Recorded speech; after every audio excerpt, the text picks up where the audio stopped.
Es jueves. Gracias a Dios por el día de hoy, porque nos da de su descanso en medio de estos 2 días de feriado. Así que te animo a que puedas traer tu Biblia, puedas abrirla y que sea el Señor hablando a tu corazón. El día de hoy estaremos meditando en el capítulo 11 de Nehemías, un capítulo un poco largo y con bastantes nombres, pero no deja el Señor de hablarnos a través de su palabra. Así que este es Adak, Adolescentes hacia Cristo.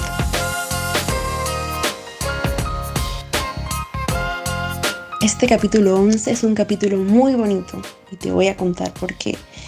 Venimos de un capítulo 10, hemos podido leer el día de ayer cómo estaba el pueblo, ¿no? El pueblo había decidido seguir al Señor, había renunciado a todo lo pagano, a todo lo que iba en contra de Dios.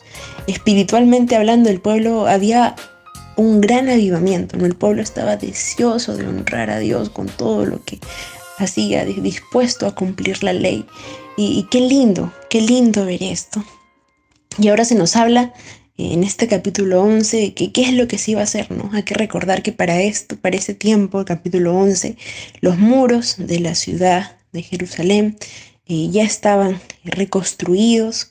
Hemos leído capítulos anteriores cómo fue toda esta labor. El templo también había sido reconstruido. Sin embargo, la ciudad no era una ciudad que estaba totalmente poblada. Y es en este contexto en el que se da el capítulo 11, porque se debía ver quiénes iban a ser las personas que iban a morar en esta ciudad, ¿no? Empiezan los primeros versículos y se nos narra un poco de esto. Versículo 1 dice así: Habitaron los jefes del pueblo en Jerusalén, mas el resto del pueblo echó suertes para traer 1 de cada 10 para que morase en Jerusalén, ciudad santa, y los otros 9 partes en las otras ciudades. Versículo 2. Y bendijo el pueblo a todos los varones que voluntariamente se ofrecieron para morar en Jerusalén.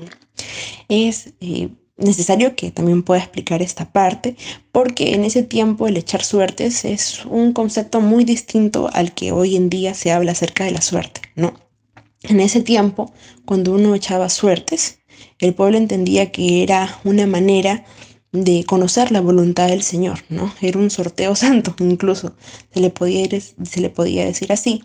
Y el resultado que salía era de acuerdo a la voluntad del Señor, ¿no? Muy distinto al concepto de suerte que se tiene en estos tiempos. Ya dicho esto, continuamos con los versículos y vemos que esta ciudad, Jerusalén, que no estaba repoblada, iba a haber este sorteo para que 1 de cada 10 personas pueda vivir ahí, ¿no? En este caso, 1 de cada 10 familias. Vemos todo este contexto, pero también es necesario mencionar el versículo 2, y es en ese donde vamos a estar meditando, ¿no? Dice que el pueblo bendijo a las personas que voluntariamente se ofrecieron, ¿no? Después de ese sorteo donde ya habían personas que iban a vivir en esta ciudad, Jerusalén, otras personas más también se ofrecieron a vivir ahí. Y aunque pueda pasar un poco inadvertido, digamos, bueno, qué bien que estas personas hicieron esto, es necesario que podamos meditar en esta parte, ¿no? El elegir voluntariamente ir a Jerusalén no era nada sencillo, ¿no? Jerusalén era una ciudad que había estado siendo reconstruida. El templo ya estaba reconstruido, los muros también, pero era una ciudad que había sido una ciudad fantasma por más de 70 años. Una ciudad que podamos pensar atractivamente comercial no era, ¿no? Las personas que voluntariamente elegían vivir acá eran personas que estaban de una u otra manera renunciando a 4 cosas, ¿no? Una de las primeras era renunciando a la tierra donde ya antes moraban, ¿no? La heredad que habían tenido, estaban renunciando a esa heredad para ir ahora a morar a la ciudad de Jerusalén. Renunciaban a amigos y familia, ¿no? Porque todo lo que podían haber tenido antes en otras ciudades donde moraban lo estaban dejando y iban a morar en este Jerusalén, ¿no? 2 cosas más eran las personas que iban a tener que de una u otra manera soportar los problemas que acarrearía la ciudad, porque al ser una ciudad nueva no todo estaba bien, no diseñado, la palabra no es diseñado, pero muchas de las cosas tenían que volver a trabajarse, ¿no? Iban a estar dispuestos a soportar los problemas de la ciudad.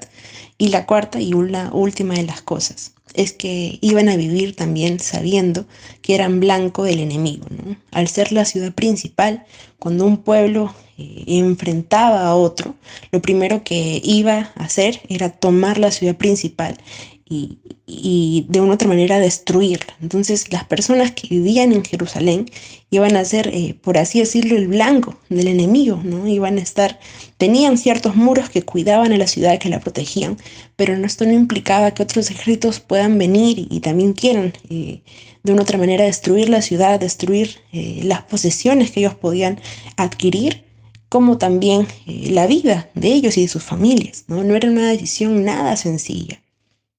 Vivir en Jerusalén no era una decisión totalmente sencilla, ¿no? No iban a tener ellos todo resuelto, sino que era de una otra manera empezar de cero, ¿no? Renunciar a la tierra a la que antes moraban, renunciar y dejar amigos, familia, estar dispuestos a soportar los problemas de esta ciudad que estaba ahí en reconstrucción y vivir sabiendo que eran blanco del enemigo, ¿no? Muy parecido a esto es la vida cristiana. Nosotros por seguir a Jesús hemos renunciado a costumbres, a hábitos que teníamos. Hemos muchas veces tenido que dejar amistades que sabemos que no nos edificaban. Soportar la carrera del cristiano, que no es nada sencilla, ¿no? El caminar cristiano no es nada sencillo porque va en contra de lo que dice el mundo, ¿no? Y actualmente en el que el mundo verdaderamente a lo malo lo llaman bueno y a lo bueno lo llaman malo, es ir en contra de la corriente, ¿no? Como esos salmones. No sé si alguna vez has visto algún documental de osos o Tierra de Osos, esta película de Disney, y ahí podrás observar que los salmones nadan en contracorriente, ¿no? Regularmente no siguen la corriente, sino nadan en contra de ella, y esto es bastante cansado, bastante difícil, pero el cristiano está llamado a actuar y a caminar de esa manera, ¿no? No conformarse con lo que dice el mundo, sino renovar nuestra mente y buscar que lo que dice la palabra de Dios nosotros podamos aplicarlo en nuestra vida, ¿no? Y otro de los puntos también importantes era vivir sabiendo que uno es blanco del enemigo, ¿no? La palabra menciona que el ladrón ha venido para matar, hurtar y destruir, ¿no? El enemigo no está feliz o contento que uno siga a Dios, y de una otra manera va a atacar nuestra vida en distintos aspectos, con desánimo, con sentimientos de tristeza, con depresión, con tantas cosas que se nos puedan incluso habernos pasado en medio de este tiempo de pandemia. Pero frente a todo esto y a lo difícil que podemos escuchar, o lo contracorriente que es la vida del cristiano, quiero recordarte Juan 16:33, que dice así: estas cosas os he hablado para que en mí tengáis paz. En el mundo tendréis aflicción, pero confiad, yo he vencido al mundo. Querido amigo, no es nada sencilla la vida del cristiano, porque es una vida, como bien mencionábamos, contracorriente, que va contra lo que el mundo dice, contra lo que nuestra carne puede querer y contra lo que el enemigo también puede de una u otra manera querer hacer que creamos. Pero hay uno mayor que habita en nosotros, Jesús.